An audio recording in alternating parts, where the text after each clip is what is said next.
మనం సాధారణంగా ప్రయాణాలు చేస్తూ ఉంటాము.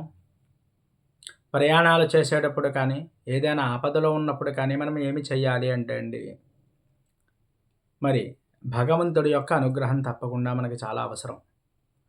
దానికి గొప్ప శ్లోకం ఒకటి చెప్పబడిందండి. అది ఎవ్వరైనా సరే మనం ప్రయాణం చేసే సమయంలో తప్పకుండా అది పఠించవలసినటువంటిది. అది ఒక 3 సార్లు కానీ, 5 సార్లు కానీ, 7 సార్లు కానీ, 11 సార్లు కానీ మరి జపం చేసుకొని వెళ్ళినట్లయితే అండి, ఎటువంటి ఆపదలు కూడా దరి చేరవు. అంతేకాకుండా మన పెద్దలు ఎవరైనా సరే మరి ప్రయాణాలు చేసేటప్పుడు తప్పకుండా జపించేటువంటి శ్లోకము.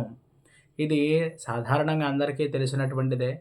కానీ ఏమిటి అంటే ఇదే చేసుకోవాలి అని చెప్పి చాలామందికి తెలియదు. అటువంటి వారందరూ కూడా తెలుసుకోవాలి. అందరూ కూడా తప్పకుండా మనం ఈ జపం చెయ్యాలి అని తెలుసుకోవాలి అని చెప్పి మరి చెప్పడం జరుగుతోంది. అది ఏమిటి అనేది ఇప్పుడు చూద్దాం. ఆపదామపహర్తారం దాతారం సర్వసంపదాం లోకాభిరామం శ్రీరామం భూయో భూయో నమామ్యహం. ఈ శ్లోకానందరూ కూడా జపం చేసుకుని, అంటే ప్రయాణం చేసేటప్పుడు బయలుదేరేటప్పుడు మరి ఈ శ్లోకాన్ని తప్పకుండా జపించుకుంటూ వెళ్ళినట్లయితే ఎటువంటి ఆపదలు కానీ, ఎటువంటి ప్రమాదాలు కానీ మనకి జరగకుండా ఉంటాయి. అటువంటి గొప్ప శ్లోకం అండి ఇది. అందువల్ల అందరూ కూడా తప్పకుండా ఏదైనా ప్రయాణం మనం ఏదైనా చేసేటప్పుడు ముందుగా ఇది జపించి మనం ప్రయాణం చేయాలి. గమనించగలరు. ఈ శ్లోకాలన్నీ కూడా నేను మన డిస్క్రిప్షన్లో అయితే పెట్టడం జరుగుతుంది. అందరూ కూడా గమనించగలరు. హరి ఓం.